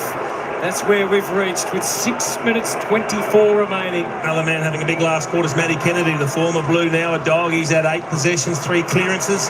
Hewitt again. Kemp against a couple. Jones left his man at the right time. So you've got to take, not risks, but you've got to get the ball, as we always say, into the hands of the best users. So for the best way through here, Caleb Daniel from the back half for the Bulldogs is where they've looked most likely. The lance being played, there might only be 1 goal left in it. Bailey Dale, I mean, Jason. Caleb's moved on. He's not even there. English soft hands. Sanders is having a say at the source. Dale and Davidson's been in everything. Down the line he goes. Darcy up. Couldn't get it on the way down. West and English scavenge for it. Hollands tried to step through. Blues are going to winkle it forward up near Cripps. He couldn't trap it. Davidson right under the footy. Stand and wait for that one. Bashed away by Haynes. Over the boundary it goes. He's been good, that boy there. Hasn't he? He's worked himself to near exhaustion. Blues been brave here, hanging on. 29 disposals for Davidson. Michael Voss, the Blues Brains Trust. What influence could they have from there? In so many ways as helpless as the rest of us. Loving the contest though. Sanders thriving. Back to Kennedy. Calmly kicks off his left, if you don't mind. That's an extraordinary square up on the opposite side of the body and hit the target. To Gallagher. Push back hard, Carlton. Push big numbers back here. 5 minutes 30, the boy from Bendigo. Sinks the boot into it. Norton beaten again by Haynes. Frustrating night. Gets even more so. Now, frustrating doesn't do it justice. Great win. Incredibly disappointing. Great win for this bloke, Nick Haynes. A low driving ball back to the wing, out of Davidson's reach. Kennedy comes again. There's some contact in the back. The kick goes to Williams. For Campbell, off again to Davidson. The ball finding him even when he doesn't want it to. Bombs away. Norton left and took the mark. And it's been paid. The funny thing about that is he came running in like he was going to try and jump on top of the pack. He bumped into someone, got knocked over the back, and the ball fell into his hands. But he gets an opportunity. He's got the run up here, looking like he's going to launch, and he bumps into someone. Bumps into the back of Haynes. He could hardly have had a tougher night, but he puts, does he? Yes, he does. He puts it all behind him and gets the go-ahead goal for the Western Bulldogs. It was a close, curling call. Norton with a timely first of the night, and the Bulldogs are back in front. I know it's cliche commentary, but you can go a horrible day and have a moment. And this is why you just have to keep going to the contest. Sometimes when you have a bad day, we've all had them, you just don't go anymore because you're not winning the footy. You can't mark one to save yourself, so you stop going to the contest. At least he went to it, Jace. You could have sat back and said, right, I said, Darcy, you do your thing. But you just got to keep presenting and keep fronting up. And Aaron Norton's fronted up after a dirty day. And the boys are just suggesting that maybe this is a little bit worthy of another look. Well, how can you tell from that angle? Can't overturn that. That's a long way up over the top, isn't it? Ooh, that's not going to help the Blues fans. Huge 4 minutes here. Carlton have got to go and win it all over again. Hewitt was on the fly, but Kennedy ended up with it. It slews out the side. Davidson and Hollins. Davidson did so well. Massive one-on-one win. Now they control the tempo. Disposal number 31, a game high. Kennedy presents. What about these young blokes that are not so young coming into AFL footy and having an impact? It's brilliant, isn't it? Norton came out on the wholehearted lead. It cleared him, and Haynes has the footy. The Blues are going to find the way. Hollins was left to wait. Spoil made. Dale got hold of it to the teeth of goal. O'Donnell. He'll bang it through. Dogs by 8. The magnitude of the task for the Blues grows exponentially higher. They've built the pressure, they've controlled the ball in their forward half, but there's an opportunity for the Blues coming out of defence. Ollie Hollands, you can't wait for the footy. You've got to go and attack it, you've got to take it in the hands. So here comes the kick, and he's waiting for a chest mark. I called this man Caleb Daniel before. When you have a look at it again, you watch where Bailey Dale comes from. His anticipation is unbelievable for the stage of the game that it's at. Here he is. Look at this. Goes past Cottrell, gets the fist in there, and then gets the boot in that O'Donnell marks the footy. He's got to attack that footy. He does. Hollands. He's got to attack it. Challenge at the feet of the Blues here. Yet to win. O'Donnell forward's been a win for the Bulldogs as well. Coach has had so much faith in the young man, plucking him from cricket. And he suddenly looks at AFL player. Free kick. They had 2 warnings, have they? No. One warning each now. One each way. Okay. He said every whistle that's blown is critical. Margin is 8. Blues have to attack. The message is out there. It starts in the middle. It starts with Walsh. And then Hewitt. Charlie Curnow, big impact early, not so much late. Pack capsized. Harms just cruising on the wing. They play a bit of keepings off here. A bit of teasing of Akers. Bramble couldn't have kicked it much higher though, and DeConing, the tallest man on the spot. Eyes up quickly. It's a rushed kick though. There's a bit of trash off the boot late. And it's marked by Williams. And again, the onus is on Carlton to win it back. Ed Richards just saying, righto, let's none of that up and under stuff from Lockie Bramble. Let's just settle here, keep our heads. They've got to score 2 goals, under 3 minutes for Carlton. Down the line, Aaron Norton, Tim English. Karmas almost kicked into the man on the mark. Huge pack. Norton at the back, Wiedering guarding. Vigilant, Cripps, Haynes. Unscientific, just hoping for De Koning. Was he tunnelled? Yes, he was. No, he wasn't. Free to English. They'll make the ground big here, the Western Bulldogs, to see if they can get some uncontested marks for a minute. Fans can hardly watch. In fact, some can't. English to half forward. Roaming is Norton, 2 Blues to... Oh, he's hurt his hand. Quick kick. Harms. It was smothered by Cripps. The Bulldogs won't complain about that. We're down to 2 minutes 12, and the clock is a big factor now. English and De Koning trudge in from a fair way off. English out the sides. Liberatore wins the duel. Hand pass to Vandermeer. Saar desperate. Oh, brilliant. You've got to give your all to the last. Look corridor. Got to take some dare with the kick. Saad bounces on the first step. Didn't take any yardage at all, really. Walsh was searching for the way forward. De Koning the best of it. Crashed into Vandermeer, all really the other way around. De Koning unloads. What have they got? Jones is up for the Dogs. Didn't quite bring it in. Cottrell trying to create the play. It's spilt to Curnow, who kicked it straight to Harms. And the Dogs, they're beautifully set outside the 50. He pulled the kick there, James Harms. He was looking boundary, then just pulled it beautifully. They keep their heads here. They're going to be mighty hard to beat. They've been fanatical in this last quarter and a half, the Bulldogs. Yes, if they can avoid any crazy errors, they should be right from here. Down the line. Desperate times for Carlton. Silvani tried to rise, but he couldn't reach. Sam Darcy, as the clock gets down under a minute, they maintain possession, they maintain control. Michael Voss helplessly watches on. No one on the mark. English just chips and hopes. Carlton win it back through Haynes, who is going to drive it the only way he can. But there's so much risk in the kick. Jones knocks it back. Davidson gets tackled, dragged to the ground. They're ground to a halt. The Blues have got nothing left to give. And there's 30 seconds left. This is such a Luke Beveridge performance. It is. There are plenty in the stands. You can see the empty seats who know their fates. A night that started with such high hope for the Blues. De Koning swept it forward. Holland's deft touch. Walsh trying to find the way. Cripps still. McGovern, it never arrived. Darcy with the reach. Dale is onto it. Stepped out. Unloaded. Has it got enough? Silvani rounds it up.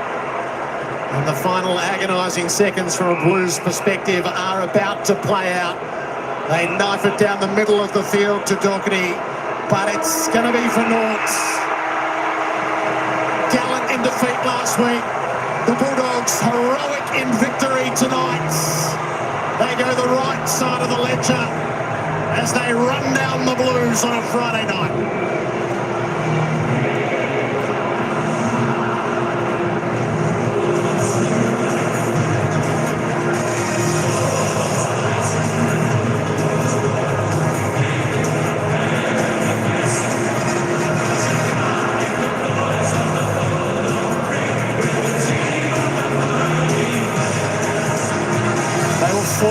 Down early. They conceded the first goal of the final term. When they hit the front, they were then headed again. But they are all heart and soul, Jace. It's a gutsy win. And that man we just saw on screen, Matty Kennedy, he'd only had the 10 touches in the first 3 quarters. He'd found a couple of goals, but he found the ball in the last quarter, a dozen possessions. He was one of the driving factors. Maybe they came back to his speed. He just kept working. The work rate was enormous. There were some monster efforts on both sides of the equation. But ultimately, it was the Dogs who were able to get it done. That was a lonely walk, wasn't it, for Michael Voss? So, and unfortunately now, for a game that they had a decent lead and control of in the first half, they have been run over 3 times in the second half, and that's a disturbing trend to start developing. So Adam Simpson says at this stage it moves from an event to a pattern. Yep. And the whole league knows it. And that disbelief, if we persist, they wilt in the second half. we will run over the top. I'm not saying that happened. Look, they tried their guts out, the Blues. It was a great match. It was a really good contest to watch, but the Bulldogs just had a little bit more in the end. Look at the fullbacks embracing. I love that. 2 stars, Liam Jones and Jacob Weering. They were just impassable tonight. 0-3. It's a dark spot to get to. Not irretrievable, but for Michael Voss, it gets harder and harder. Yeah, look, the effort in the last 2 weeks has been great. Let's get down to Ruby. Joined by a man that would love this win more than anyone on the field. Matt, how much sweeter does it make it? That game was incredible, but for it to be against your old side. Yeah, it was a very tough game. They brought the pressure from the start and got off to a strong lead, but I'm just really proud of the group. We had to fight and dig deep tonight to get the win, and I thought we kept our composure really well and just slowly brought it back. It was a bit weird and strange playing against a few of the old boys, but it was pretty good fun. I always love playing against your mates at training, but different feel, and obviously a game in 4 points. Run us through the moments of kicking those goals. So much love for this side, and you can see it in the way the boys really embraced it, the Carlton boys that has embraced you after the game. But it's got to be special getting on the board against your old side. Yeah, I suppose so, but I sort of know what they're going through at the moment, and I wish them all the best because, good bunch of blokes, and I do want them to see go good, just not as good as us, but I'll be cheering them on from the sideline. It does make it pretty sweet, but no doubt they're quality side and they'll be back in some good form soon, I'm sure. You guys got on a really good run at the end of that third quarter. Tell me, when you came in at 3/4 time, how do you ensure that you keep that momentum going into the fourth? I think our pressure was there. It probably wasn't at the start. And just our composure with our ball movement. We probably just had to take the game on a bit more and go for a few more aggressive kicks. And I thought we held our composure well. And I think it started with our pressure on the inside, and then we were able to get them on the outside. But the message was pretty simple from Bevo, and that was, just bring the pressure and stay composed and calm. It must be a bit of a luxury being able to look ahead of the ball and just see Sam Darcy and go, you know what, I'm just going to kick it on his head and hope for the best. Yeah, well, him and Naughty, they're incredible. They train so hard, and there's no wonder they get the rewards game day. So their training standards elite, and it makes my job so much easier, that's for sure, being able to keep those two. Matt, congratulations. Go enjoy the win. A huge relief for Matty Kennedy. He's a heart and soul player in a team that has done an incredible job in the absence of Marcus Bontempelli and the likes of Cody Waitman and Tamara Ugle-Hagan. And look at what it means to them. Oscar Baker, so many of their lesser lights have had to step up and play roles. And haven't they done it well through the first 3 weeks? They go to 2-1. It can make such a difference as those stars, like Liam Jones, start to come back into the team. Oh, it's a great start. That was the big query over the Dogs. Could they win enough games without those key players there? As you mentioned, Liam Jones, first game back, so good. Matty Kennedy was just trying to find the right words, wasn't he, to pay respect to his old team. Yep. And he had a monster last quarter. I mean, his work rate was extraordinary. Sam Davidson, he just continues to impress every time we see him, the more we see him. And I loved the last quarter of Josh Dolan, the sub that came on, had 5 important possessions. He hit up Darcy, which resulted in the goal. They're just all playing their role and finding ways to eke out these wins, and they'll be so much better when the skipper gets back there. The Blues next face Collingwood next week, so they'll be refreshed after a bye. It's not going to get any easier. So a lot to dissect, and we have just the men to do that, as our panel of experts are assembled and ready, and Gaz has joined them up on high. Good on you, Hutto. Great job, you and Jared and Jason. Fantastic call. It's Friday Night Footy on Fox, brought to you by the new Ranger plug-in hybrid. Fantastic victory, come from behind victory to the Western Bulldogs. They trailed Carlton for most of the game, but they found a way, and they're being led magnificently by Tom Liberatore. Full of heart. There'd be heartache for the Carlton Football Club, who were so brave for much of it. John Brown, Nathan Buckley, Jordan Lewis. But good teams find a way to win, and the Western Bulldogs did exactly that. Yeah, loved it. Showing plenty of heart and spirit, aren't they? You just would have thought early on they really struggled. Carlton's game looked magnificent, didn't it? But at the end of the day, they did run out of steam again, which is going to become a story. But it's all about the Bulldogs. Yeah, with the players out they've got, we saw it on show last week against Collingwood, but tonight they get the rewards. Yeah, it's a game of attrition, isn't it? And it is, 4 quarters, you've got to be able to play it out. And the second half of the Bulldogs was exceptional. They were able to their wingman, Sam Davison, who we'll have a chat to, had 31 touches. Williams on the other wing had 27. They just ran up and down either side of the ground, either end of the ground, creating out numbers and just outran their direct opponents. And that was the tale of the night. The Dogs worked harder later, which gave their ball carrier options, and the Carlton team ran out of options. Lots of heroes. We'll have both coaches' press conferences. Jared Waitley and John Ralph will be in with all the news, and Davison's going to join us.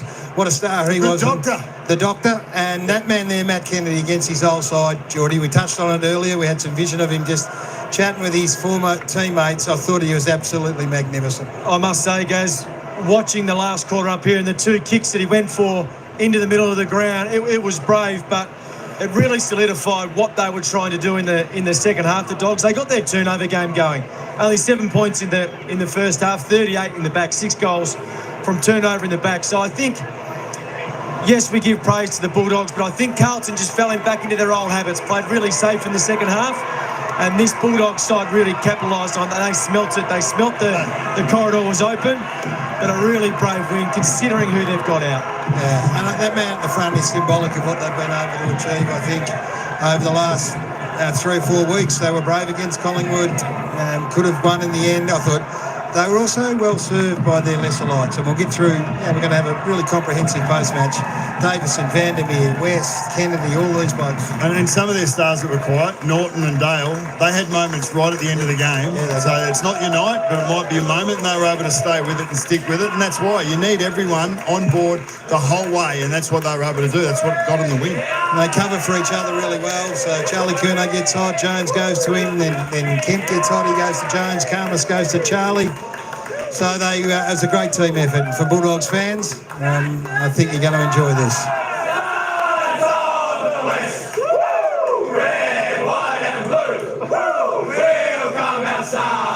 Bulldogs through and through, what we see. Bulldogs fight and Bulldogs go. We give them our very best. We can't be the boys of the Bulldog League with the team of the mighty West. Might have been too exhausted to go right over the top, but it is a fantastic victory.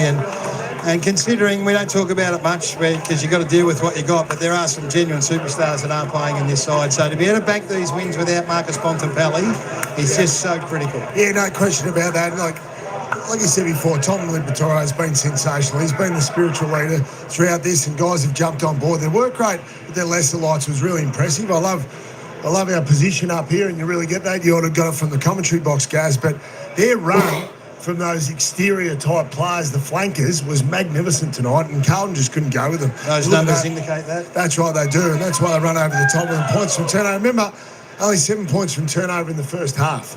So they've scored 38 in the second half. So very impressive, and that shows that run. Let's have a look at our UE fourth quarter highlights. And as you said, you don't have to be the best player on the ground to have a moment that can turn things around. And to be quite honest, there are a couple of players out there that have had nights that you wouldn't wish to go and look back at. And Aaron Norton was one of them. And we said at the time, and Jason was all over this in the coverage, you just got to keep coming at the footy. You know, there are games where you just cannot touch it. And then if he doesn't present, and it looked ungamely, sort of ran up the back of Kemp and ended up taking a mark and kicked the goal. But if you don't present, you don't get the opportunity. And then this bloke, Bailey Dale, who Cottrell done a great job on Bucks, he finds a way. Yeah, and that's why they stuck with it. There's a couple of interesting goal reviews there. One for Norton, what side of the post it was on, is over the top, and that'll be a discussion for during the week. But I think if you're a Bulldog supporter, you know your team has earned that. They were harder for longer, and they were able to. That's why they've won the game. If you're a Blue supporter, you know that your team. You basically failed at the end. The last 15 minutes, you didn't have the legs to be able to go with the opposition. Look at these great scenes. Adam Treloar, Marcus Bontempelli. This is the quality of player that's not there. Luke Beveridge would be over the moon with what they've been able to achieve, and hugs the man that's leading them. So these are great signs, heartening signs for this football club, this Western Bulldogs football club, who've found themselves now 3-1, and they've got stars to come back, and that's a great thing. You guys got a better view of the Aaron Norton goal than I did. Was there some conjecture from the three of you? There was a brave goal umpire that was in front of the Carlton cheer squad. It probably went over the post, but it's not the only thing that went. Well, this angle, way. Yeah, this angle looks like it could be anywhere. But funnily enough, the Carlton blokes thought it was a point, and the Bulldogs blokes thought it was a goal. So It was close enough, but you can't be definitive with those above the post. You've got to take the goal umpire's view. Well, in fairness, the Darcy one probably wasn't definitive. You know, if you think of that overturn, and it was overturned in favour of Wiedering touching it, so 1-1. 1-1. It wasn't where the game was. No. What about when you got to find a way to score, and this is what footy's all about. You boys have played so much. You've coached the Bucks. You go in with the best intention, and when it doesn't work, you got to go to plan A, you got to go to B to C to D to E, and sometimes forward 50 stoppage goals would be down at H, if you like.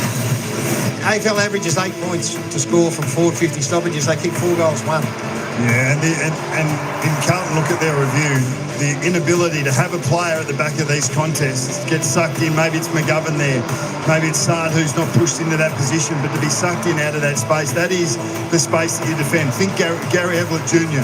Think the players that arc onto their preferred foot in those instances. Whose fault is that? Is it the defenders or the midfielders' organisation? It's organisations, probably leadership and communication to be able to cover that. It's generally going to be either a winger or a defender who doesn't get sucked in that has to defend that position. But to give 4 goals against from that part would definitely be something that the Carlton coaches will look at. Carlton were only able to kick 3 goals from stoppage, and it was all centre bounce. It was all in the second quarter. So the game was largely in transition outside of those 2 areas. Their 8th best return over the last 10 years. So it gives you some idea of just how significant that was. So you win in different ways. We can do all our pre-planning, but to try and anticipate 4 goals from a forward 50 stoppage, I don't think anyone's thinking about that. I wonder if they planned on that during the week, more than any other, because Carlton have been poor in the last few years in that area of the ground defending forward 50 stoppages. Righto, let's run through a few of the heroes. And you put Tom Liberatore, Geordie, on the agenda pre-game, and he's done it again tonight. I thought he was superb. Yeah, he was, and we've mentioned the players that are out, but he just keeps showing up. You spoke about Norton in that last quarter. His ground ball stuff in which we spoke about pre-game, the cleanliness in which he was able to either release someone or drive his legs and get the ball out of the stoppage was a real feature, and he's just the heart and soul player of this team, and they live when they're around him. He understands the moments, especially in that 4th term. But you just see here, just a little surge kick, the cleanliness around stoppages. This was the 450 goal that we saw early on. 7 scoring involvements. He had another terrific game. He's had a good start to the season. He had that moment where he kicked it down Paddy Cripps's throat, which ended up in Kemp's goal. But you don't need to be perfect, do you? And he's going to keep coming. He's going to be in as many contests as he can, and he was brilliant. Spoke about the spiritual leaders of the clubs, Cripps and Liberatore before the game, and the difference was, it wasn't huge, like clearance-wise for both of them, 6 and 5 respectively, but he was just shy of 500 metres gained, and Cripps had about 130-odd metres gained. So, he was very influential around the stoppages and 11 tackles as well. Stay with us. We're going to have something pretty special for you in just a moment. The best interviewer in football's got a hold of the coach, Luke Beveridge, so that's exclusive to us. It's coming up in just a second, so that'll be terrific. You need to be a proud man. And we'll go through some of these other blokes that had opportunities. We'll talk about Luke Darcy's boy, Sam, who I think Wiedering probably got the votes on him. He did early, but he competed his way back into the game to be nearly the highest rated player on the ground. 17 disposals, 8 score involvements. He's a competitor. And isn't that the great thing? I love that. Hold the thought, because I want to get back and talk about that in a moment as well, because I loved his response. But let's go down to Gerard Whateley with the coach of the Western Bulldogs, Luke Beveridge. Luke Beveridge, that is a hell of a win. Well done. What's your initial thoughts? Yeah, I agree. It was a hell of a win. It was a win of just pure persistence, I think. The messaging throughout the night was we didn't feel we were doing a hell of a lot wrong. They kicked 6 of their first 7 goals were 3 from centre bounce and 3 going all the way from our forward line, and we're usually pretty good with that. So the boys made some adjustments around that, and they shared the ball in the first quarter with too many uncontested marks. I thought players made a good adjustment, and then, to win the arm wrestle in the end. Haven't always been able to do that over time, so it shows a fair bit of integrity in the boys' game, and it's a very satisfying night. Yeah, there's a bit of pride. I can feel it. Yeah, absolutely, there is. To see some of the... I think everyone, had their moments and some great contributions and saved some things, and even Oscar Baker gets a bad corky from those 2 those 2 pressure moments on the boundary line, and we had to sub him off. But maybe if he doesn't do that, it's going up the other end, and just things like that. I think that in this game, we know that the game can be won and lost in those sort of layer and pressuring moments. So it's really satisfying. There's a bit of improv going on, isn't there? Is both in the coaching and in the playing. Do you find that invigorating? Yeah, I do. I mean, it's not without the boys being ready for it, though. They've adjusted and played some different roles and done different things over pre-season. But I think, their backs were quite dominant from a key back point of view for a fair part of the game. And then just for our bigger guys in our forward line just to persevere and again, taking their moment. Aaron late, Sam started to become more involved, and even James O'Donnell, just being the important sort of third wheel in that trio. And I thought Tim, on a night where, Tacone's been really influential, I just thought he was really solid and created some opportunities for our mids. And I think Matty Kennedy's probably the most satisfied guy in the room after, the opportunity to play on one of his former teammates in Patrick Cripps and really do his best to curb his influence at the source. So those boys worked through the game together pretty well. Might be a night, but it might be a moment. It might be more of a truism than a cliche. So Aaron Norton's moment late to persist on what had been a dirty night. Yeah, it's unusual for Norts to be done in those one-on-ones. Like the kicks weren't to his advantage, but usually he finds a way. So he'll, go to school on that and he'll be better for it next week. So even when those things are happening, you think, it can only go up from here because it's usually just such a difficult key forward and a handful to play against. So, he'll bounce back.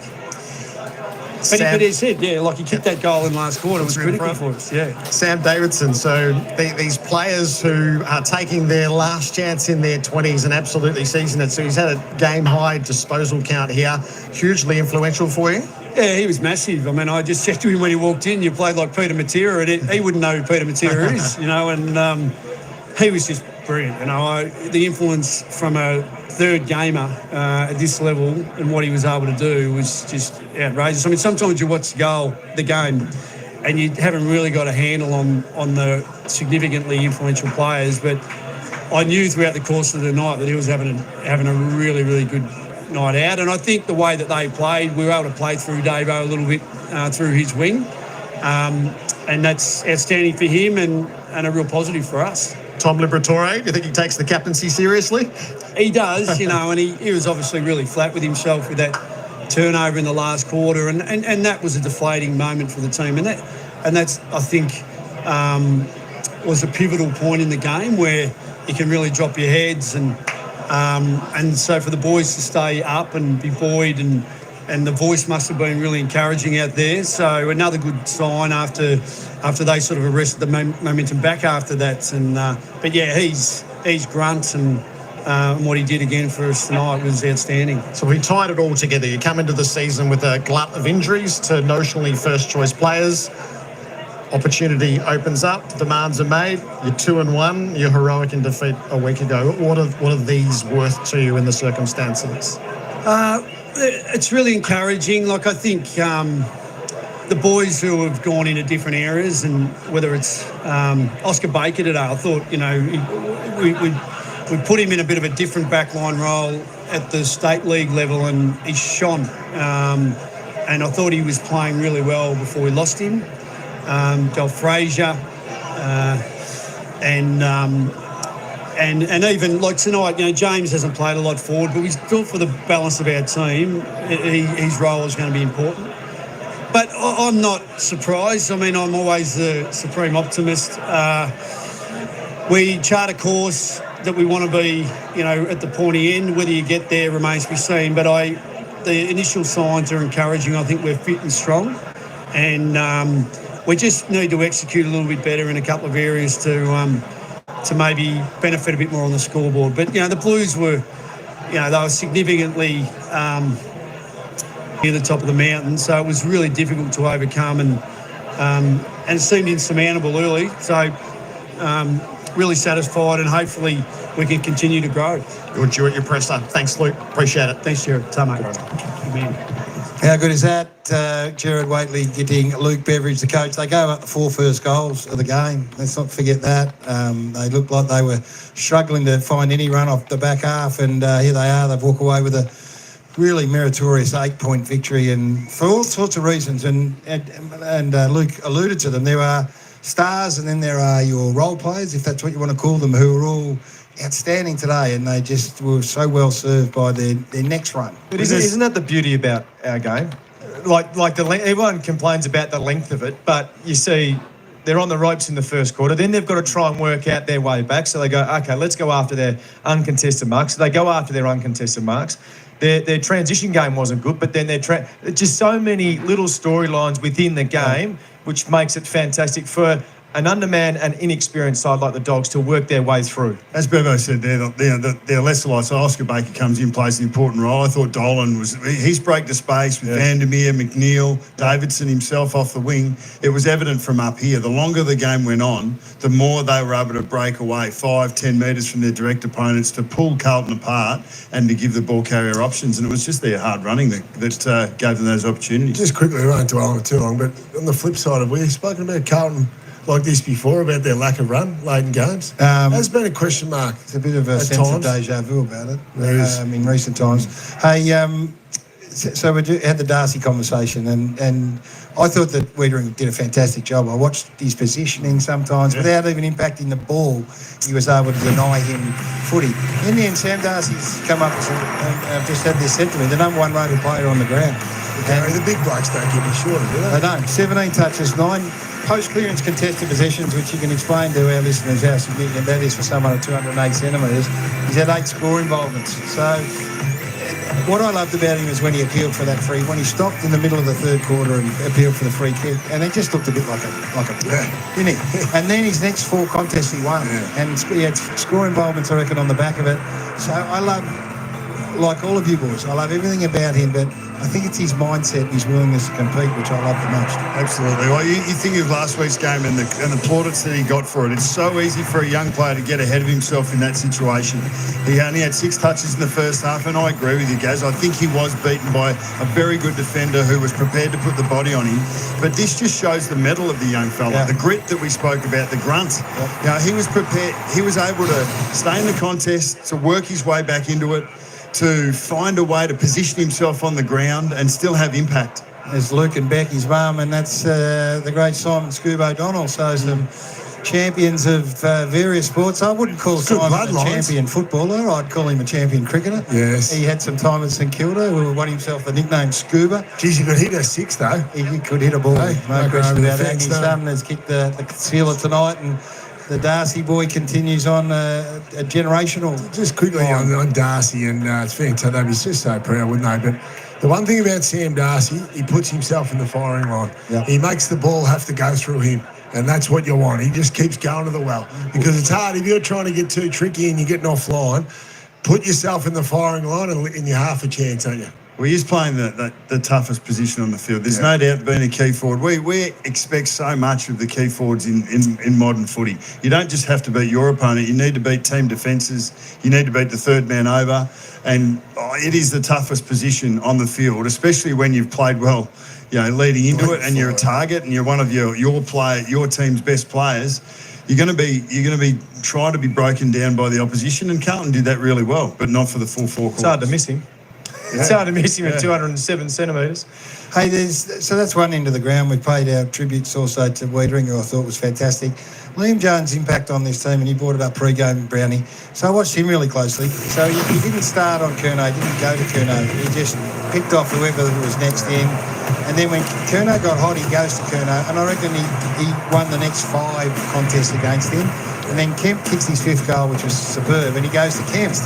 And so his willingness and ability to cover ground space and get back in time, and look at this, you know, these running back to the flight sort of moments. How many times have we seen free kicks given away because players just don't have the skill to run back in the manner that he does?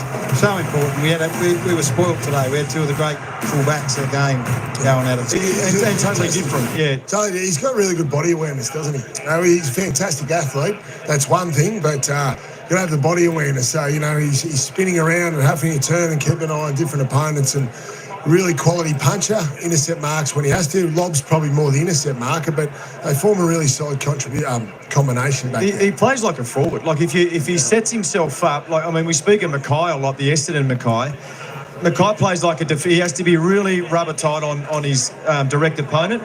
He doesn't. He just positions himself where he knows where the key forward is. He knows where the ball is, most likely going to go, and he just launches at it. It's a brave way to play, but he plays it nearly better than anyone in the competition. And speaking of brave, Carlton were brave. Let's have a listen to this, boys. The TDK is the KFC MVP FLG. A lot of letters there. The alphabet, but he was good. He was good. Fan voted he's our Kentucky Fried Chicken finger-licking good MVP player. He's good, I tell you. He looks sore, though, as the game wears on. He plays a big role, and that's going to be the challenge for Carlton, isn't it? Bucks, just how far they can get him through the season and just keep him healthy because he plays big minutes. We talk about Carlton's run. Like DeConning and Cripps were excellent inside, and their clearance work and their contested work was brilliant. But English did run off DeConning as the game wore on, and Cripps was run off as well. So that's where the Bulldogs were able to get their advantage. But this young fella's just taking all before him. Like he's really strong in the contest, or even in clearances, even in hit-outs. But around the ground, he was positioning himself really well, giving his runners first supply, as often as anyone, and he was strong again. His field kicking was a feature. You mentioned it during the call too, guys. He doesn't waste a possession. His follow-up works good. I think English probably got him in the fourth term purely because he could hardly run. He couldn't jump. He looked really sore. He's carrying that knee, I reckon. The left knee He had a looks like. strap, didn't he? And he went for a mark there at one point. For some reason, he had a free kick paid against him, I think. But it looks like he jarred up his knee at that point. But he's obviously carrying something, but carrying it really well. What about Monday night's GBP? Is that what it's called? Have you got a new... GVP. Sorry, Gary. Supposed to promote I haven't been paying enough attention. But excellent. What do you think? He's a candidate? I don't want to show my hand at the moment. It's only 2 games in, but I tell you, these next 2 blokes I'm talking about will be in contention. I'm prepared to say that. So this is where Michael Voss had a good night. So you got Brody Kemp and you got Jack Silvani. We're thinking Jack Silvani's going to go forward and probably Brody Kemp starts back. So Silvani goes to Norton and plays one of the great games, and Brody Kemp goes forward and kicks 5 goals. So they've got a bit to work with going forward, the Carlton Footy Club. So Jack Silvani, let's have a look at him first. So he goes back and plays on Aaron Norton. So we watched him go down and play to him, and he owned him. He owned Aaron Norton throughout the night. Solid, doesn't he? His timing was great. He's missed a lot of footy, Jack. So it's probably a good move to throw him back there. Looks like he's up man back there. He did. Yeah, he does. And obviously, Reedering's really solid, very safe. You're spot on, and you're right. He had Norton in all sorts. So if he can didn't need to flip him forward, probably because obviously Kemp was doing such a good job there. If he can do this role, it allows McGovern to go. McGovern doesn't want to play on the second tour. We know that. Yeah. So if Jack Silvani can go back there and play that role, then it frees McGovern up and a few others. So they did a lot. It's good to see, didn't they? They did a lot right. Carlton. Yeah, they did. Defensive post, as Bevo said. Carlton were able to control that for the most part, but it wasn't until late that Norton and O'Donnell were able to have an impact. But I don't know if that's a good thing or a bad thing for Carlton, that they have done so much right and not been able to get away with it. We heard Vossi last week. We played a pre-game. You guys talked about it. Let's start from now. He called it a negative base, but let's get going. And look, they've lost the game tonight, but he'll have to sell the positive. And Brody Kemp going forward, kicking 5 goals. Silvani, TDK. They had some moments from other players. Williams out early as well. I mean, Williams, that run from half back, I mean, he was really good in the first quarter, first half, so he goes down. So they lose. So then Sard all of a sudden has to be tighter. So they lose that run out of half back. But you're right. You could hear the contact of the ball at some of his set shots, Brody Kemp. He was just timing them really sweet, presented really well, was really good on the ground in terms of his defensive efforts. They find something when Mackay's out through his issues. Curnow starts the game well, but Brody Kemp was their best forward. Not much better than their set shot goal kick in the run because of it. In the run of play, you were saying that, if Carlton get up here, it'd be because of their set shot goal. Yeah. So it not only kept them in front, but it actually kept them in the game for longer than maybe otherwise would have. And they were so competitive for so long, and Patrick Cripps didn't have a big night. Sam Walsh didn't have a big night. So this is the positives they're going to have to sell throughout the week, and they've got to go again because we're only 4 or 3 games into into a very, very long season. So there's much footy still to be played. Let's just finish up on Jacob Wiedering. And he doesn't need to get a heap of footy, Jacob Wiedering. It was great to be here today to watch him play fullback. And if you ever had hopes or aspirations to be a key defender, the way he guards space, the way he can play 15 or 20 metres in front of a Sam Darcy and yet close down at the right time or not close down, it's a joy to watch. And I thought his first half in particular was fantastic. He was prepared, though. Obviously, the tactic was that if Sam Darcy got up the field, up to the wing, that Jacob Wiedering would drop off him. And Wiedering did that brilliantly. But Sam Darcy learnt from that in the second half, and he went to that position where Wiedering had to drop off him or was coached to drop off him a little bit, and he got dangerous through the middle part of the field in the third quarter, and that's where he started having an influence. So that's what a player like Jacob Wiedering asks you to do. If you're a key forward and actually running away from the scoring area because you can't win a contest against your direct opponent's doing a lot right, and that's what Wiedering was able to do to Darcy in the first half in particular. Stay with us. We're going to take a break. Both coaches, Gerard Waitley, John Ralph, are going to join us as well with all the latest news. But as we go to the break, Monday night's going to be rather large. Kenny Hinkley and Michael Voss on Coaches Night on AFL 360. So plenty to talk about with those two gentlemen. And then you guys are joined by absolute football royalty for the first time. The great Lethal Lee Matthews makes his debut on the couch. You're watching Friday Night Footy on Fox. Brought to you by the... All right, folks. How was that, hey? How was that? Paul, Adrian. Most of the workers would have been Burmese foreigners working on it. So you reckon there was people actually in the building working, constructing when that building collapsed in Bangkok? Wow. Yeah, that came down quick. I couldn't believe that in Bangkok today when I saw that, Paul. It was pretty devastating. We actually had a plane go down today at the Avalon Air Show. Yo, Addy G, what's happening? The doggies were just too strong in the end. Carlton, well, they just failed to get it done again. 4 goals in the second half, 8 goals for the doggies in the second half, 2 goals in the final quarter, 3 goals forward to the Dogs. Way too strong. Just finish up with the goal scorers. 5 goals to Brody Kemp, 3 to Charlie Curnow, 2 to Lewis Young, and single to Jesse Motlop. For the doggies, multiples to O'Donnell, Kennedy, Darcy, singles, West, Vandermeer, Sanders, Norton, and McNeil and Liberatore.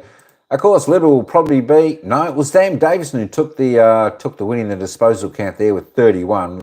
Libber ended up with 30. De Koning, a good game there for the Blues, 28. George Hewitt, 27. Bailey Williams, 26. Sammy Walsh there for the Blues, 26. Paddy Cripps, only 22. I think he was a little bit injured, but he was out there. Bailey Dale on 20. Jack Silvani there, 16, not too bad. We'll catch you later, Paul. Thanks for coming in. Thanks for coming in, sir. I won't be doing any football tomorrow. I'll be out. I'll be a little bit busy, and possibly Sunday I won't be covering any. But there are some of your stats for your players. Mitch McGovern on 11. Carlton need to find a way in the final term to actually get the job done because they are absolutely struggling a little bit. All right, let's go and have a look at the team stats before we head off. It was only 22 in favour of the Dogs. 2 kicks, 20 handballs, inside 50s, 56, 51. Both teams getting their opportunity. Free kicks, 21-24. Not a great deal in there. Hit-outs, clearances, centre clearances, stoppage clearances.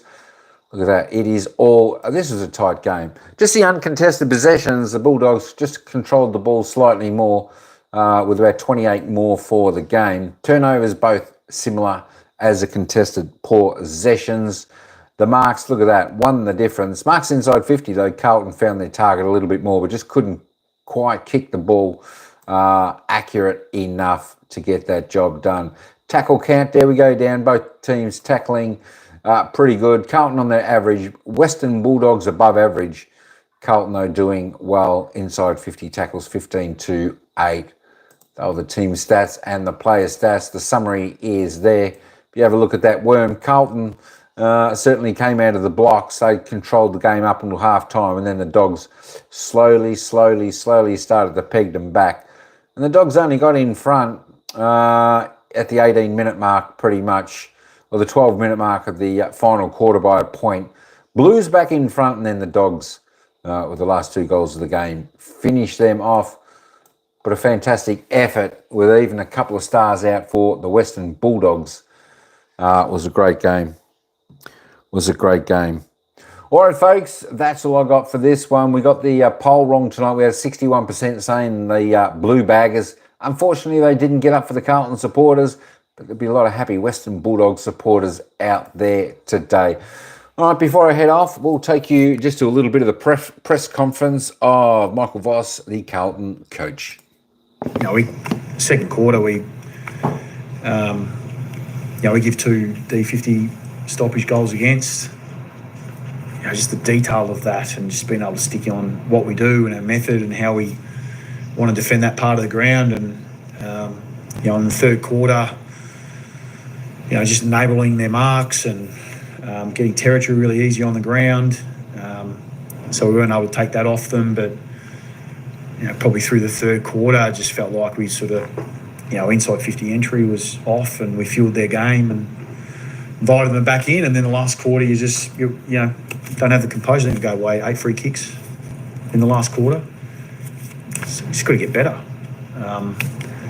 So the consistency of what we need to be able to play at is clearly not where we want it. Really confident in the manner, in the way we play, and I could spend a lot of time on the numbers, but it's not going to matter because the numbers actually stack up okay. But it's these small moments that it's enabling an opposition to be able to get back into the game. And it's been on our boot, and we haven't been able to finish the deal, so we're going to have to own that. It's particularly worrying that's the third game in a row where the composure's been an issue in that final quarter. Yeah, it's been, and yeah, that's fair. That's fair. So we've got to find a way through that.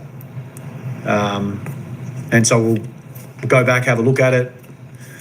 Like some people will actually say, how are you running out games? Well, maybe that's part of it. I think we should factor that in because, if we probably had some better moments there to be able to control the ball, we would have sort of probably found ourselves on a different side of the ledger. But that's something we're going to have to go and have a bit of a look at and sort of see whether we can, in the fourth quarter, just do that a little bit better. What is your theory on what's going on in second halves? Because I know that you were asked about it last week. Yeah. It's the same thing. I said it's not about running out games, but 9 goals to 2, 8 goals to 2, 8 goals to 4 in the first three weeks, something like that. Yeah, I think a lot of that's been a bit of efficiency. Like there's a lot of points attached to that in the first part.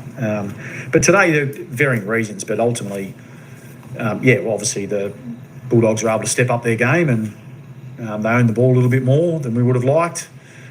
And last quarter, we weren't able to finish out the way we wanted it to. So, we'll keep persistent through that and keep looking for those moments and how we get better. But a simple thing like just being able to give away 8 free kicks, that's not running capacity. It's just showing a bit of care in the contest. And you can get frustrated by it, but the reality is that they're probably there without looking at them and in any sort of detail. If we don't accept it, then we won't get better. So we have to find ways to be able to do that. Is it a panicking thing? No, I don't think that's that. Well, I can't discount that when you get to the end of the game, you need to close it out. You've got to be all those things, don't you? So, but I guess all I can do is sort of look back at the vision and have a better look at it and see where the moments and show the moments where we could have done better, whether that's how we defended better or whether that was, what we needed to do with the ball in our hand.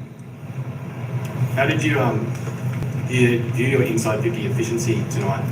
It's been a bit of a sticky point so far. Are you seeing any overall improvement with lowering the eyes inside 50 instead of blazing? Yeah, it did tonight. But as progressively as it went across the night, it sort of dropped off as well.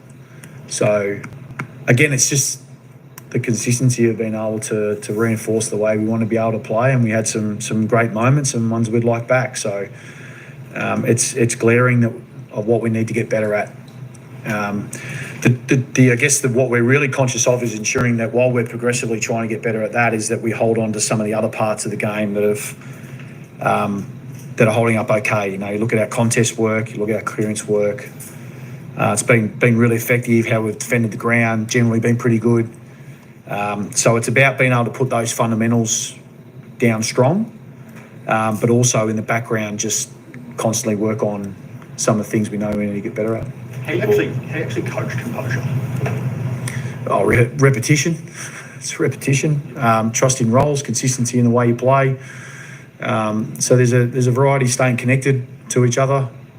So that's why we do rehearse and why we do training, and so we just got to it's an area that we've got to get better at, and it's up to me to be able to make sure we do something about it.